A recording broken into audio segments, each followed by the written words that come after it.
इंदौर के कुख्यात बदमाश सलमान लाला के जनाजे में बड़ी संख्या में लोगों की मौजूदगी को लेकर अब संत समाज आक्रोशित हो गया है। जूना अखाड़ा और अखाड़ा परिषद के संतों ने इस पर कड़ा विरोध जताते हुए कहा कि अपराधियों का महिमा मंडन किसी भी सूरत में स्वीकार नहीं है। संतों का कहना है कि जिस व्यक्ति पर बलात्कार, लूटपाट और फायरिंग जैसे गंभीर अपराध दर्ज रहे हों, ऐसे गुंडे के अंतिम संस्कार में हजारों लोगों का इकट्ठा होना समाज और प्रशासन दोनों के लिए शर्मनाक स्थिति है। जूना अखाड़ा के नागा संत रुद्र भारती बाबा ने कहा कि भारत जैसे देश में अपराधियों के लिए कोई जगह नहीं है। उन्होंने चेतावनी दी कि ऐसे गुंडों को समाज से खत्म करना होगा और यदि प्रशासन कार्रवाई करने में सक्षम नहीं है तो अखाड़ा परिषद खुद आगे आएगा। उन्होंने जिला प्रशासन से मांग की कि इस तरह के अपराधियों और उनके समर्थकों पर कड़ी कार्रवाई की जाए। इसी कड़ी में महामंडलेश्वर दीनबंधु दास महाराज ने कहा कि यह देश का दुर्भाग्य है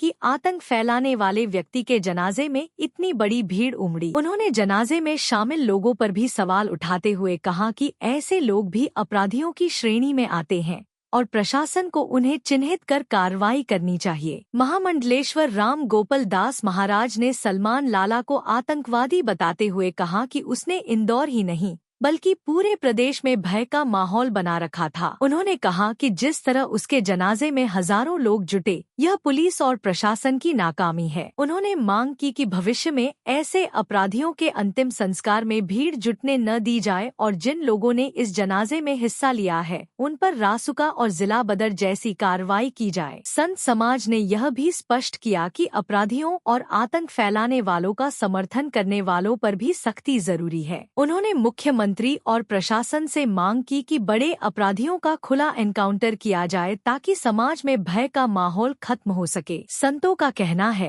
कि ऐसे अपराधियों का महिमा मंडन करना न केवल सामाजिक ताने बाने को कमजोर करता है बल्कि कानून व्यवस्था के लिए भी हमारे देश का दुर्भाग्य है जहां आतंकवादी के लिए एक जो हमारे समाज में गंदगी फैलाने वाला है उसका सहयोग इतने लोग कर रहे हैं। ये बहुत दुर्भाग्य की बात है और हम प्रशासन से आग्रह करेंगे कि ऐसे लोगों के जनाजे में जो लोग गए हैं कहीं ना कहीं वो भी अपराधी की श्रेणी में ही आते हैं।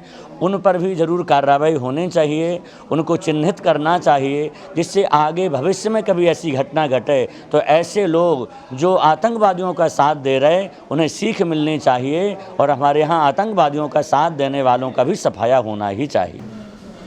जो भी गुंडा मारा गया वो अच्छा हुआ, उसका इंदौर के साथ साथ मध्य प्रदेश में आतंक था और वो एक प्रकार से हम कहें गुंडा नहीं, वो आतंकवादी था।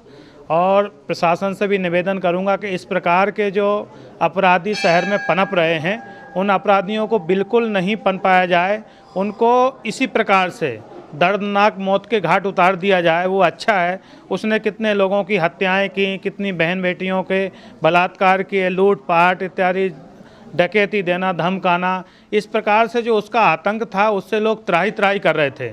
तो उसने भी पुलिस के ऊपर भी फायरिंग की और उसमें वह भागा और उसमें उसकी हत्या हो गई, एनकाउंटर हो गया।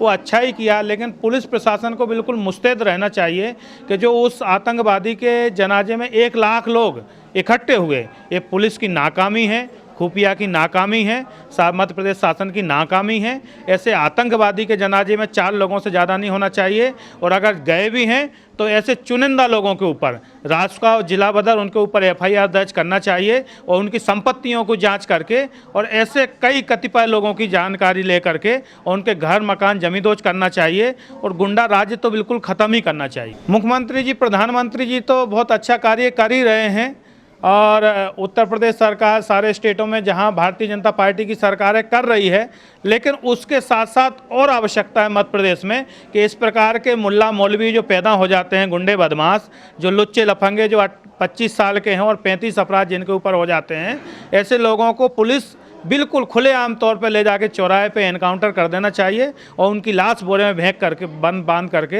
एक गड्ढे में फेंक देना चाहिए। इनका जनाजा नाजा नहीं निकालना चाहिए। जनाजा उसका निकलता है जो देशभक्त मुसलमान होता है, इनके जनाजे नहीं, इनके तो एक प्रकार से नष्ट करके और कीड़े मकोड़ों के हवाले करके डाल देना चाहिए। ऐसा तो भारत में नहीं होना चाहिए। अगर ऐसा भारत में होता है तो हमारा श्री पंचदशम जूना अखाड़ा इस बात को लेकर के आगे आएगा और जूना हमारे भारत में 20 करोड़ नागा साधु हैं, खास करके जूना अखाड़े में 1 करोड़ 12 लाख साधु हैं। ऐसे गुंडे बवाली को जब कोई भी संप्रदाय से होए, कोई कौम से होए, ऐसे गुंडे बवाली को ये नागा साधु कुचल देंगे। मेरा जिला प्रशासन से यही कहना है, मध्य प्रदेश प्रशासन होए या जिला प्रशासन होए, ये गुंडा बवाली हमको दिखना नहीं चाहिए।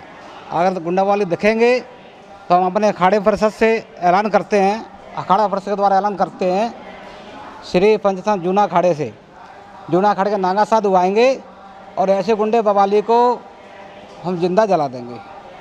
ऐसे गुंडों लोगों को बराबर, ऐसे हमारे भारतवर्ष में गुंडों की रहने की कोई जगह नहीं है।